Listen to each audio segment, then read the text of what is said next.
골로새서는 옥중 서신입니다. 바울은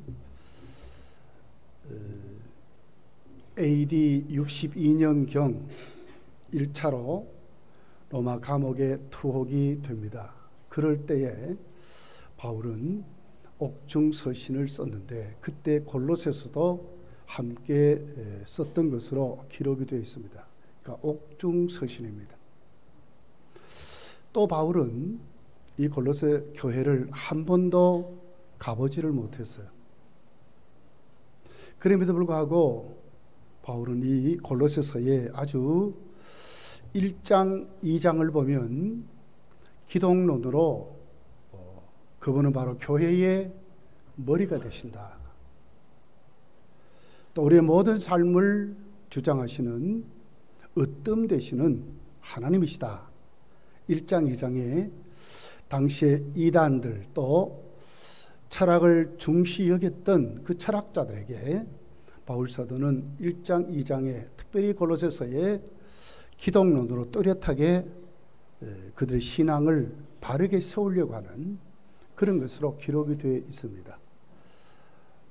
에베소의 3차 전도 여행 때에 2년이나 오랜 기간 동안 두란노 서원에서 하나님의 말씀을 가르쳤습니다. 그때에 많은 사람들이 바울에게 하나님 말씀을 배워서 제자가 됩니다. 그때 제자된 이 골로새 출신인 에바브라가 은혜를 받고 고향으로 돌아가서 세운 교회가 골로새 교회입니다. 그러고 보면 바울이 한 번도 가서 설교하지 못했고 또 그들에게 말씀도 가르치지 않았지만은 제자된 에바브라가 가서 하나님의 말씀을 배우고 얼마나 잘 가르치고 세웠는지 골로새 교회가 멋있게 세워졌는데 문제는 이단들이었어요. 우리가 새벽 기도 때 베드로 전후서를 우리가 살펴봤는데 거기도 이단이 득실득실했어요.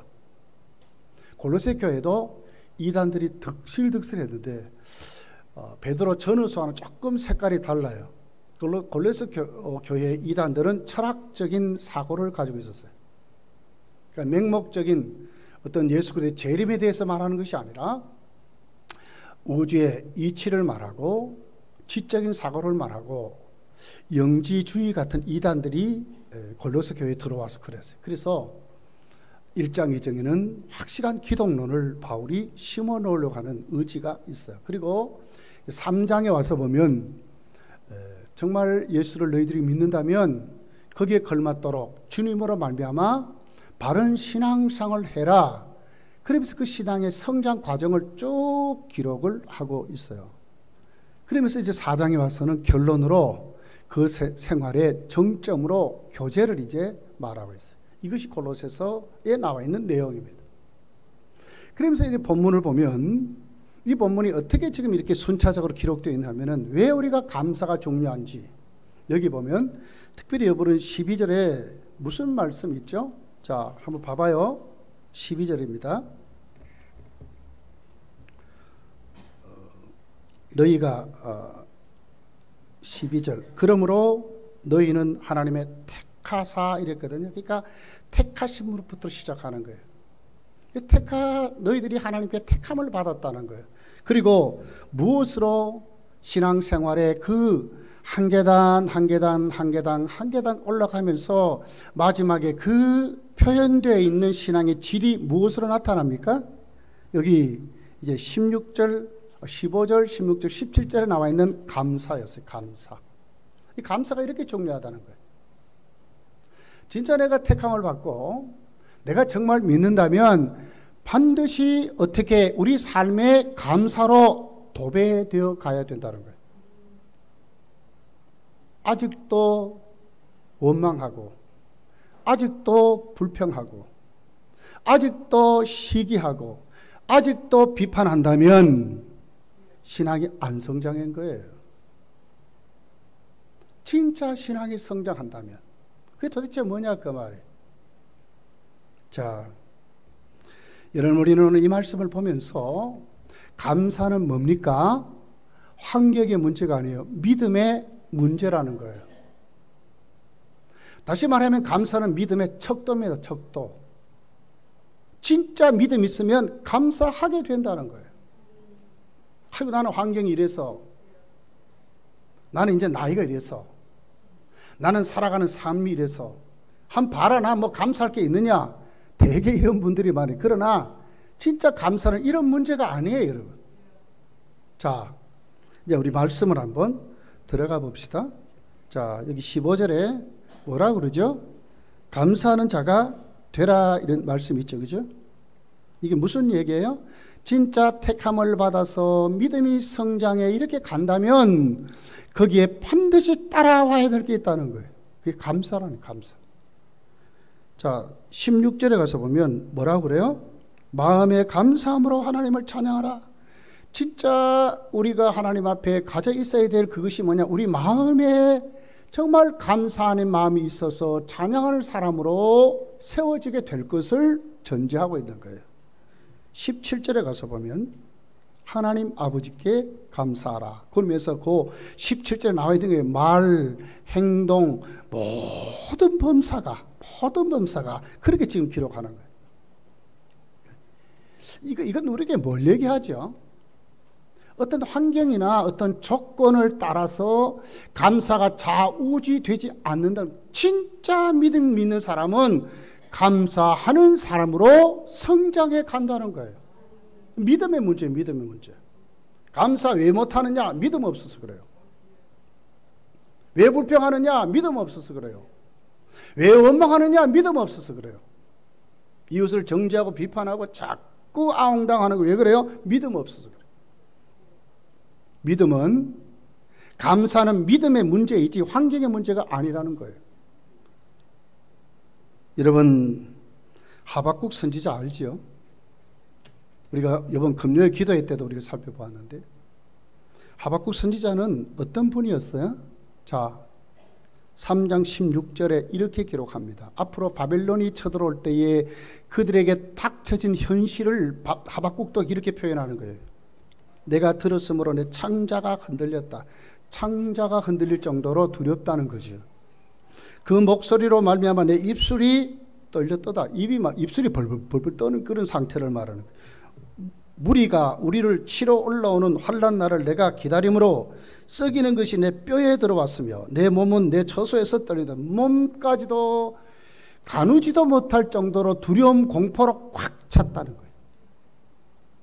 그러면 감사하지 말아야죠. 17절에 뭐라 그래요? 비록 무화과나무의 나무가 무성하지 못하며 포도나무에 열매가 없으며 감람나무에 소출이 없으며 밭에 먹을 것이 없으며 우리의 양이 없으며 외양간에 소가 없을지다. 이거 뭐예요? 자, 한번 세밀하게 한번 봅시다. 자, 여기 무화과나무는 뭘 얘기하죠? 그들의 일반 간식거리죠. 그죠? 풍족한 삶을 말하는 게 아니에요. 지금 일상생활에 그들이 취하는 것을 말하는 거예요. 아주 평범한 삶을 말하는 거예요. 또 포도는 뭐죠? 그들의 마시는 음료 아닙니까? 이거 부자만 마십니까? 아니에요. 이스라엘 백성들은 마시는 음료가 포도주에 있어요. 포도주. 누구나 마실 수 있는 아주 필수적인 양식이죠. 양식. 자, 또 뭐라 그러죠? 감람나무에 열매가 없으며, 감람나무 뭐예요? 그들의 기름 아닙니까? 이 부자만 갖고 있어요? 아니요. 그들의 일상생활을 말하는 거예요. 밭에 식물이 없으면 어떻게 먹고 굶어 죽잖아요. 일용할 양식을 말하는 거예요. 양은 뭐예요? 그들의 옷 아닙니까? 옷? 그러니까 입을 옷을 말하는 게 아주 평범한 것을 말해요. 그러니까 하박국이 지금 닥쳐진 현실이 뭐죠? 기본적인 신앙 삶도 못 산다 그 말이에요. 감사는 뭐죠? 환경의 문제가 아닙니다. 목사님, 나는 누구보다 못 사는데 뭐 그렇게 감사를 합니까? 이런 문제가 아니라니까요. 진짜 예수 믿는다면, 진짜 믿음을 가졌다면 감사하게 된다는 거예요. 자, 18절에 뭐라고 그러죠? 나는 여호와로 말미암아 즐거워하며. 왜 즐거움이 옵니까? 여호와로 즐거운 것이지. 밭에 식물이 많고 포도나무에 열매가 가득하고 무화과 열매가 가득한 것 때문에 즐거워하고 기뻐하고 감사하는 게 아니라 그 말이에요. 나의 구원의 하나님을 말미암아 기뻐하리로다. 감사는 뭐라고요? 믿음의 문제예요. 믿음의 문제. 믿음의 문제입니다. 믿음이 없어서 그래요. 왜 인색합니까? 여러분 고린도 후서를 8장 9장을 읽어보세요. 특별히 8장에 뭐라고 그러죠? 마케도냐 지방의 그 교회들은 아주 극한 가난 속에 있었는데 그들의 풍성한 연보가 하나님께 드려졌대요. 뭐 때문에 그래요? 믿음의 문제이기 때문에 그래요. 믿음이 좋으니까 그렇게 되는 거예요. 예. 사치하고 넉넉해서 감사하는 게 아닙니다. 우리 감사절을 지나면서 오늘 내 믿음을 여러분 한번 점검해 보셔야 돼요. 나는 지금 하나님 앞에 어떤 믿음으로 내가 여기 서 있는지, 진짜 성경이 말하는 감사자가 되었는지를. 믿음은, 감사는 뭐라고요? 믿음의 척도라니까요. 믿음이 좋은 만큼 감사가 더 많아지는 거예요. 그러면서 여러분 이제 본문을 한번 들어와 보세요. 감사는 구원받는 사람들의 믿음의 성장의 누림이에요. 누림. 자꾸 이렇게 덮어져지는 누림이에요. 누림. 그러면서 감사하고 또 감사하고 또 감사하고 이러면서 자꾸 성장해 가는 거예요. 자, 12절 한번 읽어볼게요. 자, 읽어봅니다. 시작. 그러므로 너희는 하나님이 택하사 거룩하고 사랑받는 자처럼 긍휼과 자비와 겸손과 온유와 오래 참음으로 옷 입는다. 자, 여기 무슨 얘기죠? 자, 이제 택하심부터 시작을 합니다. 너희는 하나님이 택하사 거룩하고 사랑받는 자, 이 말이죠. 그러니까 우리가 하나님께 택해서 구원을 받았습니다. 그리고 우리가 구별이 되고 변화받고 신앙이 성장하는 거룩하고 하나님께 사랑받는 자는 어떤 모습입니까? 자, 바로 그 하반절이 가르쳐 주죠. 내가 정말 택함을 받았고 내가 거룩하게 구별되어서 하나님께 사랑받는 자로 여러분 오늘 또 예수 믿는다고 아멘 할 수 있습니까? 그런다면 반드시 있어야 될 게 있어요. 자, 봐세요. 그 하반절. 사랑받는 자처럼 뭐가 있어요? 긍휼과 자비와 겸손과 온유와 오래 참으로. 이게 뭐예요? 예수님의 성품이에요. 내가 정말 택하심을 받아서 하나님 앞에 거룩한 예수 그리스도를 닮아가는 믿음의 사람으로 오늘 또 그분의 사랑을 받고 성장한다면 내게 무엇이 이루어져야 돼요? 예수 그리스도의 성품으로 내가 오늘 또 여기 서 있어야 되는 거예요. 그게 믿음의 성장이에요. 고대강실 높은 집을 짓는 것이 성장이 아니라니까요. 정말 우리가 택하심을 받고 거룩함으로 구별되어서 하나님께 사랑받는 자는 반드시 이루어져야 될 게 있어요. 하나의 계단을 밟고 올라가듯이. 첫째가 예수 그리스도의 성품을 가지는 것입니다. 예수님의 성품을 가지셔야 돼요. 그래서 감사는 믿음의 문제라니까요. 오늘도 내가 예수의 모습을 닮아가고 내 안에 이웃을 보는 불쌍히 여김이 있고 내 안에 주님 같은 겸손이 있고 내 안에 주님 같은 온유가 넘치는 그런 사람으로 잘 교회 안에 순종하는 무엇을 맡기든지 아멘 할 수 있는 이 온유한 잘 훈련된 사람으로 내가 오늘 또 세워질 수 있는 이 사람이 누굽니까? 하나님께 사랑받는 사람. 사도 요한을 보세요, 여러분. 예수님 뭘 하시죠? 십자가에서 요한아 오늘부터 당신의 어머니를 가서 네 어머니다 이렇게 말했어요. 그랬더니 요한은 죽을 때까지 마리아를 모셨다고 그랬어요. 이게 온유예요. 온유. 이게 순종이에요. 믿음의 성장이 이렇게 되는 거예요. 반말이 아니에요. 오늘도 주님이 그랬듯이 어떻게 죽기까지, 십자가에 죽기까지 복종하셨잖아요. 정말 내가 택함을 받았다면 내 믿음이 이렇게 지금 자꾸 변화되어 가야 되는 거예요. 또 보십시오. 15절, 13절, 14절 한번 읽어볼게요. 시작. 누가 누구에게 불만이 있거든 서로 용납하며 피차 용서하되 주께서 너희를 용서하신 같이 너희도 그리하고 이 모든 것 위에 사랑을 더하라. 이는 온전하게 매는 띠니라. 자, 이게 무슨 얘기죠? 진짜 예수께 용서함을 받았는가 하는 것을 지금 묻는 거예요. 여러분, 우리가 정말 예수님께 용서받았는가? 그렇다면 뭐가 있어야 돼요? 자, 내가 예수님께 용서받아서 우리 다 기도할 때마다 주님 감사합니다. 십자가에서 날 위해 주께서 피 흘려주시고 살 찢어서 내가 예수님 앞에 죄 사함을 받았습니다. 고백하잖아요. 그런데 오늘 본문이 뭐라고 해요? 누가 누구에게 불만 있거든 서로 용납하여 피차 용서하되. 자, 보세요. 주께서 너희를 용서하신 것 같이 너희도 그리하라는. 그러니까 주께서 나를 용서하신 것 같이 그리하는 것이 뭐죠? 누가 누구에게 불만이 있거든 서로 뭐 하라고요? 용납하고 용서하라는 거예요. 이게 공동체의 삶이에요. 예수님의 성품을 가졌습니다. 어디로 가야 될까요? 이웃과 더불어 화목한 믿음으로 우리가 세워져 가는 거예요. 만약에 이것이 없다면 여러분 뭐예요? 참으로 내가 용서함을 받았다고 할 수 있는가 그 말이죠. 또 가보겠습니다. 15절에 읽어볼게요. 시작. 그리스도의 평강이 너희 마음을 주장하게 하라. 너희는 평강을 위하여 한 몸으로 부르심을 받았느니라. 감사하는 자가 되라. 자, 진짜 내가 정말 부름 받았는가? 내가 정말 예수 안에 믿음이 성장해 가는 사람인가의 특징이 뭐예요? 그리스도의 평강이 나를 주장하는 거예요. 이게 있어야 돼요. 그리스도의 평강이 뭐죠?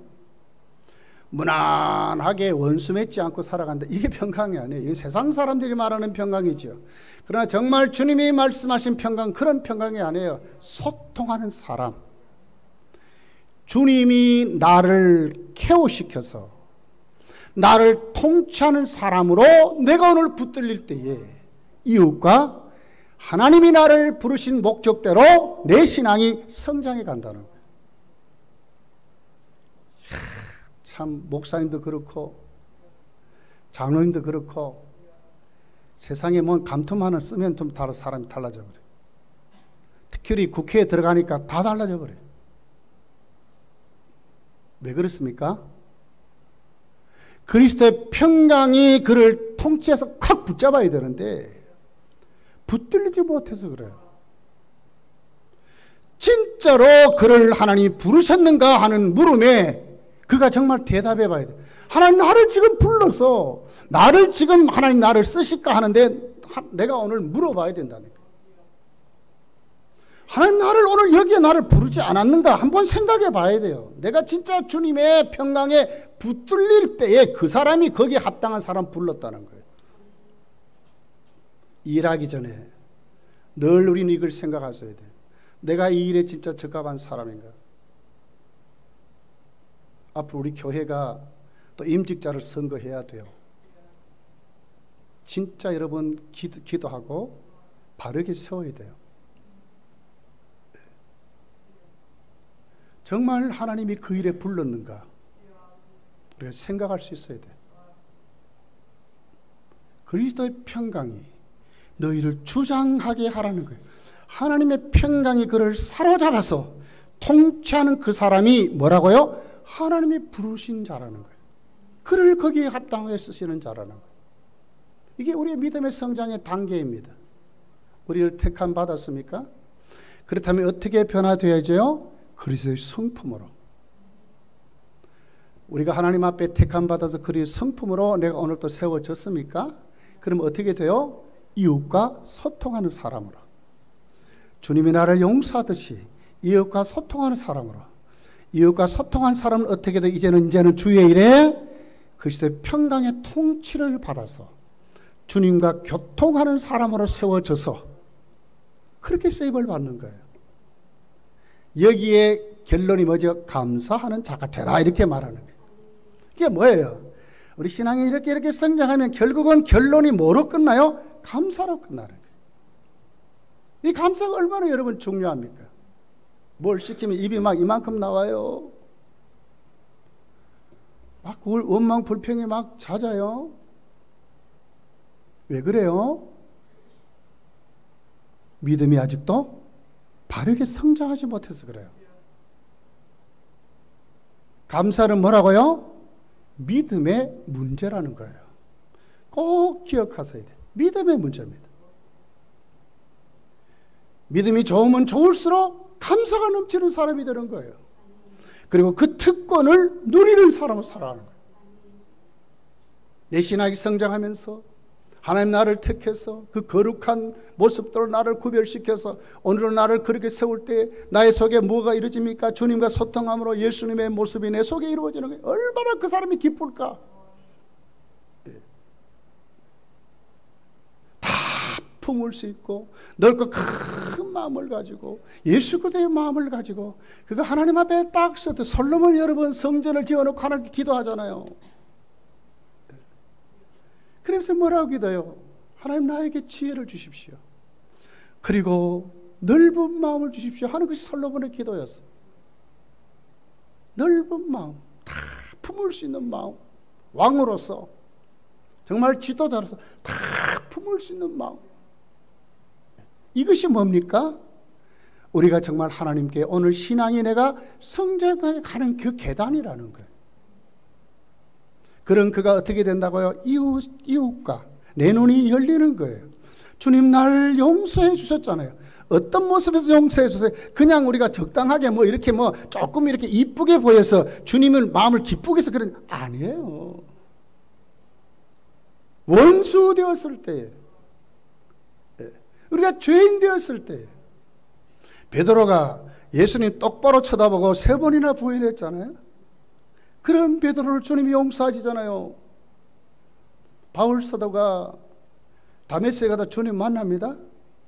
그랬을 때 바울 사도가 뭘 거기에서 주님 앞에 엎드려 붙들 케어가 되나요? 당연히 그 자리에서 벼락을 맞아 죽어야 돼요. 그는 하나님을 대적한 자였어요. 우주를 창조하신 하나님을 대적한 자요. 하나님의 계획과 하나님의 거룩한 뜻에 악한 사단의 역사에 그 앞잡이로 쓰임받았던 자예요. 그런 바울을 용서해 주셨잖아요. 그 용서가 그 속에 있는 그가 이웃과 소통하는 거예요. 네. 스데반이 돌에 맞아 죽습니다. 스데반이 십자가에서 어떻게 기도하죠? 저들을 용서해 달라고 하는 거예요. 용서받은 자의 모습입니다. 이런 사람이 주의를 할 때에 주께서 그 마음을 확 사로잡아서 그 평강으로 그 심령을 확 사로잡아서 정말로 주께서 쓰시는 하나님이 불러낸 하나님이 세운 그런 사람으로 세워져서 그가 결국은 어떻게 감사하는 사람으로 세워진다는 거예요. 이 안에 뭐가 있습니까? 이것이 그냥 이뤄서 아니에요. 주님과 소통하면서 얼마나 거기에 그가 정말 하나님께 구원받은 성도가 누리는 거기에 기쁨이 있겠어요. 감격이 있고 찬양이 있는 거예요. 자기를 변화시키고 자기를 붙잡아 놓지 않지 그 하나님과 교제하면서 얼마나 그가 하나님 앞에 오늘 또 감사할 수 있느냐 그 말이지. 이것이 바로 감사는 뭐예요? 택함 받은 하나님의 성도가 주님과 교제하고 주의를 하면서 누리는 특권이에요. 특권. 이게 감사의 특권이에요. 여러분 이거 찾아먹고 사셔야 돼. 원망불판이 아니라 내가 오늘 또 헌신함으로 그 헌신의 목적을 똑바로 알고 나를 용서하시는 그 철저한 하나님의 그 사랑에 오늘 또 칵 붙들비고 나를 불러서 오늘 또 그 그리스도의 평강에 내 마음을 딱 주장해서 나를 소통케 함으로 성령이 나에게 오셔서 누리는 그 기쁨과 그 충만한 그 찬양들이 오늘 나에게 넘치는 그 사람으로 내가 오늘 세워지는 거 이게 그냥 됩니까? 믿음 있는 자의 누리는 특권 아닙니까? 하나님을 사랑하는 자의 누리는 특권 아닙니까? 그 신앙이 어디로 간다고요? 감사하는 자로 가는 거예요. 감사하는 자로 가는 거예요. 네. 여러분, 오늘 성경은 말합니다. 16절에 이렇게 기록합니다. 그리스도의 말씀이 너희 속에 풍성히 거하여 모든 지혜로 피차 가르치며 권면하고 시와 찬송과 신령한 노래를 부르며 감사하는 마음으로 하나님을 찬양하라. 이게 예배자의 모습이거든요. 시와 찬송과 신령한 노래를 부르고 하나님의 말씀이 그에게 풍성히 거하는, 여러분 이 삶이 얼마나 행복할까요? 한편의 좋은 가요, 열정적인 그 세상 가요를 부르는 그 가수의 좋은 노래 하나 들어도 기쁘지 않습니까? 네. 하물며 우주를 창조하신 그 하나님 앞에 천군 천사가 찬송할 수밖에 없는 그 하나님 앞에 오늘은 내가 찬양으로 그분과 교제하는 이 삶이 얼마나 행복하냐 그 말이에요. 네. 나를 구원하시고 나를 사랑하신 하나님의 그 말씀이 나에게 오늘 또 그냥 임한 것이 아니라 풍성히 임해서 내 삶을 좌우지할 때에 그 사람의 삶이 얼마나 행복하냐 그 말이에요. 이런 특권이 있어요. 이런 감사주기를 여러분 이거 찾아먹고 살아가시기를 원합니다. 째째하게 하니 아니에요. 이 사람 보고 저 사람 보고 뭐 좀 친한 사람 몰려는 이런 방법이 아니라니까요. 정말 주님과 소통하는, 주님을 경배하고 참 예배자로 세워지고, 기도 가운데 풍성히 많은 하나님의 임재를 느끼고 찬양할 때 내 심령이 뜨거워져서 그 하나님께 올리고 하나님 말씀을 들을 때 귀가 열려서 나에게 정말 생명이 되는 말씀으로 충만히 임해서 믿음에 확실히 세워질 때에 여러분 우리가 얼마나 하나님 앞에 감사의 특권을 누리냐 그 말이에요. 나도 모르게 감사가 발휘될 것이고 그렇게 될 거 아닙니까? 감사는 뭐라고요? 택한 받아서 믿음으로 사는 사람이 누리는 특권이라니까요. 이거 누리고 사서야 돼. 막 누가 보기 싫어서 막 아니에요. 네. 이제는 주님으로 말미암아 여러분 감사는 누리는 그런 특권이 이루어지기를 예수님 축복합니다. 자, 17절을 보겠습니다. 같이 한번 읽어볼게요. 자, 3장 17절이면 시작. 또 무엇을 하든지 말에나 일에나 다 주 예수의 이름으로 하고 그를 힘입어 하나님 아버지께 감사하라. 이게 뭐예요? 이 범사를 말하거든요. 말에나 일에나 주 예수의 이름으로 하고. 얼마나 여러분 거기에 재미가 있을까요? 예수의 이름에 권세가 나타난 삶 그 말이거든요. 말에나 일에나 그냥 하는 것이 아니라 예수의 이름으로 하고 그것을 확실히 믿는 사람들이 그 이름을 활용할 때 나타나는 능력을 말하는 거예요. 그렇게 살아보세요. 얼마나 감사한가. 또 보세요. 그를 힘입어. 그냥 살아가는 게 어느 힘이라고요? 그를 힘입어. 주님의 힘을 얻어서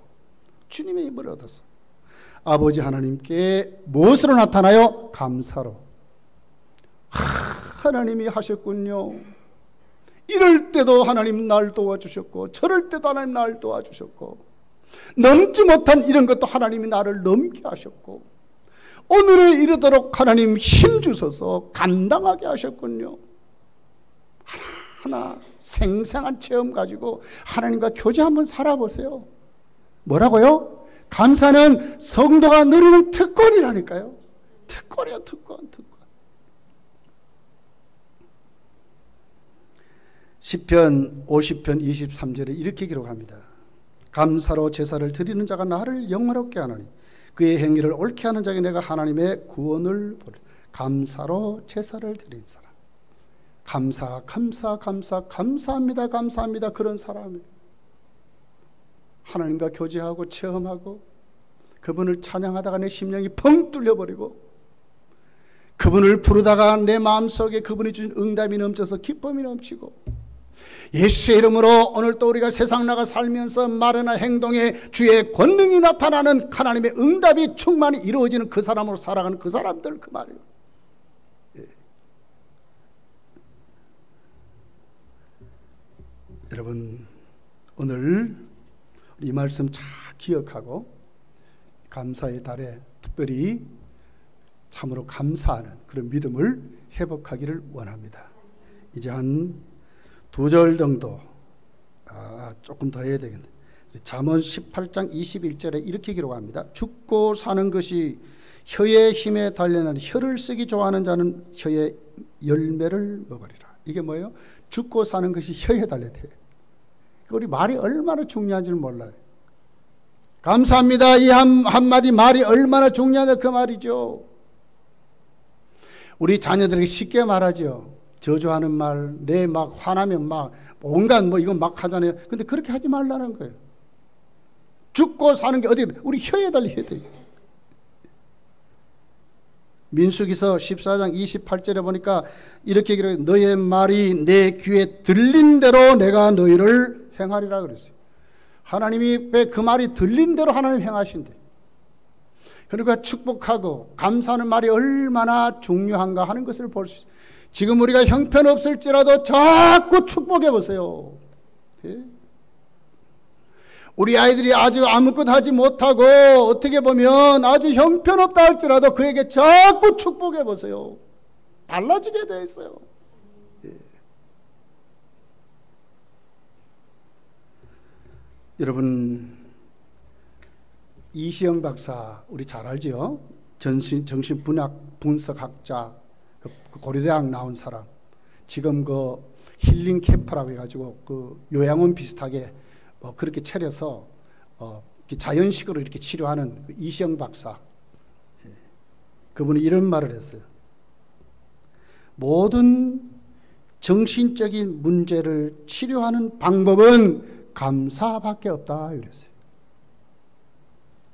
감사의 비밀이라는 박필이라는 심리학자가 글을 썼어요. 그게 뭐라고 했냐면은 우리가 감사할 때 0.1초 안 되는 순간에 세로토닌 행복 물질이 내 세포에서 분출되어 결정적인 치유가 시작된다 그랬어요. 내가 감사합니다 하는 요 말 한마디에 0.1초 안 되는 요 시간에 세로토닌이라는 행복 물질이 딱 발생해가지고 나를 치료하기 시작한다는 거예요. 이렇게 중요하다는 거예요. 여러분, 우리 305장 찬송 어메이징 그레이스, 놀라운 은혜, 나 같은 죄인 살리신, 작사가인 존 뉴턴 우리 잘 알잖아요. 흑인을 잡아서 헐값에 사기도 하고 잡기도 해서 노예시장에 팔아먹어서 노예 장사했던 사람이죠. 어느 날 큰 폭풍을 만납니다. 살아날 방법이 없어요. 그럴 때 자기 뇌리를 스치는 게 생각났어요. 어머니가 늘 하나님께 기도하면서 감사했다는 그 기억이 생각나는 거예요. 그제서 무릎을 꿇고 하나님께 기도합니다. 하나님 살려주십시오. 내가 정말 잘못했습니다.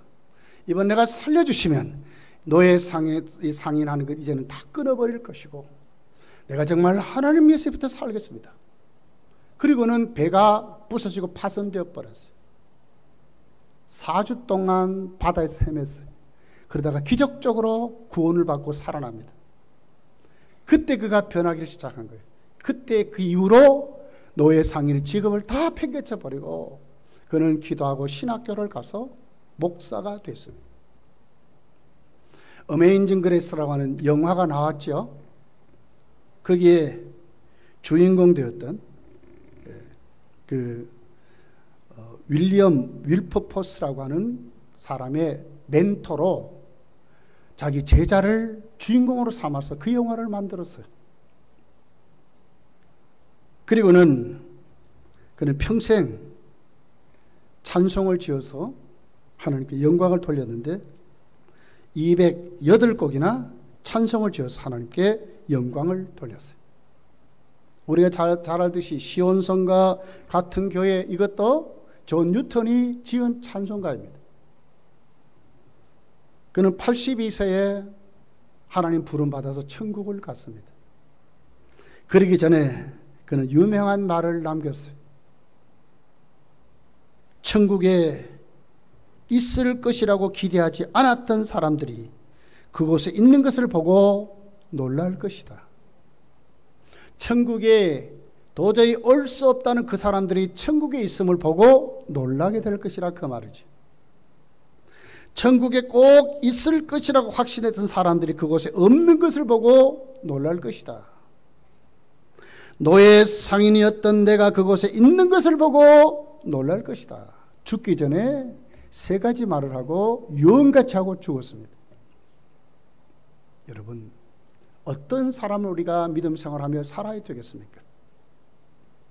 감사가 도배된, 정말 감사하는, 하나님의 은혜를 잊어먹지 않고 나와 교제하고 나를 성장시키는 그 하나님 앞에 우리의 모든 삶이 감사로 넘치도록 세워져 가야 될 줄 믿습니다.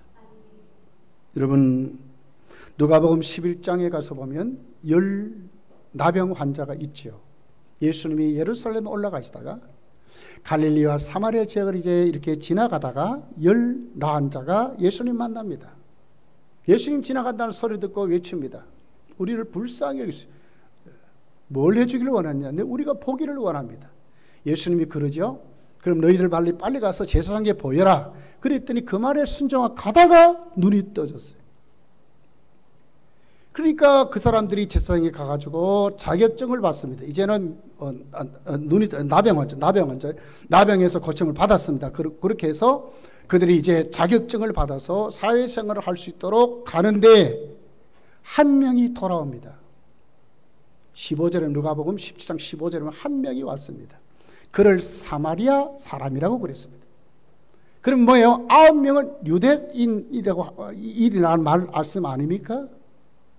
하나님께 사랑을 받았고 말씀을 알았고 특권을 가지고 살았던 유대인들 9명은 예수께 오지를 않았습니다. 그런데 사마리아인 한 사람이 나병에서 고침받고 예수님께 와서 그 발 앞에 무릎을 꿇어서서 합니다. 예수님 뭐라 그러죠? 9명이 어디 갔느냐? 어떻게 사마리아 이 한 사람만 내게 오느냐 하는 것이 그 당시에 감사의 모습으로 기록을 하고 있습니다. 지금도 그렇습니다. 우리가 신앙생활 한다고 다 같이 하지만 진짜 하나님께 세워서 감사하는 사람이 누구냐 하는 것을 하나님이 찾으신다, 그 말이에요. 여러분, 어떤 사람이 되어야 되겠습니까? 하나님의 은혜를 알고, 하나님 나를 택해 주소서, 나를 거룩하게 구별해서 주님의 성품을 갖게 만들고 나를 용서해 주심으로 이웃과 소통하는 사람 만들고 하나님 나를 거룩한 그릇으로 쓰시기 위해 나를 불러서 그 평강이 나를 사로잡고, 그러고는 우리의 말과 행동 모두에 하나님이 범사에 감사하는 사람 만들어서 오늘도 나를 쓰시는 그 하나님 앞에 내가 어떻게 쓰임받고 살아야 되냐, 그 말에 감사하는 자가 돼야 된다, 그 말에 10명 중에 한 명이었어요. 여러분, 이것이 오늘 우리의 현실입니다. 여러분은 다 주님 앞에 잘했다 칭찬받는 믿음의 사람들이 되시기를 예수님 축복합니다. 다윗의 고백이 있습니다. 시편 103편 2절입니다. 내 영혼아 여호와를 송축하며 그 모든 은택을 잊지 말지어다고 그랬습니다. 시편 116편 12절에 이렇게 기록합니다. 여호와께서 내게 주신 은혜를 무엇으로 보답할꼬? 내가 구원의 자를 들고 여호와 이름을 부르며 여호와의 모든 백성 앞에서 나의 선을 여호와께 갚으리로다. 이거 시편 기자의 모습입니다. 우리 이렇게 변화받고 고백하고 믿음 생활해야 되지 않겠습니까? 바울 사도가 마지막 재판을 앞두고 이제 죽습니다. 자기도 압니다. 그럴 때 쓴 것이 디모데 전후서입니다. 디모데 전서 1장 12절에서 13절에 이렇게 고백을 합니다. 나를 능하게 하신 그리스도 예수 우리 주께 내가 감사함은 왜 감사합니까? 나를 충성되이 여겨 내게 직분을 맡겨주셨다는 겁니다. 직분 맡은 자들이요, 여러분 충성하고 있습니까? 그 충성이 무엇으로 나타나야 됩니까? 감사로 나타나야 될 그 말이에요. 13절에 이렇게 말합니다. 내가 전에는 비방자요 박행자요 포행자였으나 도리어 긍휼을 입었다는 거예요. 내가 믿지 아니할 때를 알지 못하고 행하였기 때문에 내가 긍휼을 입었다는 거예요. 그리고 나를 충성되이 여기서 이 직분을 맡겨주셨다는 거예요. 그래 나는 하나님 앞에 감사함으로 이 직분을 감당한다고 이렇게 말하는 거예요. 맥주 감사 주일날 이것으로 끝나면 됩니까? 아니요. 우리 신앙이 성장했습니까? 지금 어느 자리까지 여러분 왔습니까? 여러분의 삶의 중심과 오늘도 섬김에 여러분은 감사가 철철 넘쳐야 될 줄 믿습니다. 이것이 믿음이 성장한 사람이고 하나님께 그 은혜에 보답하는 하나님의 사람들의 모습입니다. 고린도전서 15장 10절에 보세요. 바울은 이렇게 말합니다. 나의 나된 것은 하나님의 은혜로 된 것이니 내게 주신 그의 은혜가 헛되지 아니하여 내가 모든 사도보다 더 많이 수고했으나 내가 아니요 오직 나와 함께 하신 하나님의 은혜라고 말을 하고 있어요. 그러니 그는 죽도록 하나님 앞에 그 사명을 감당하고 감사하면서 감당했어요. 감사는 믿음의 문제입니다.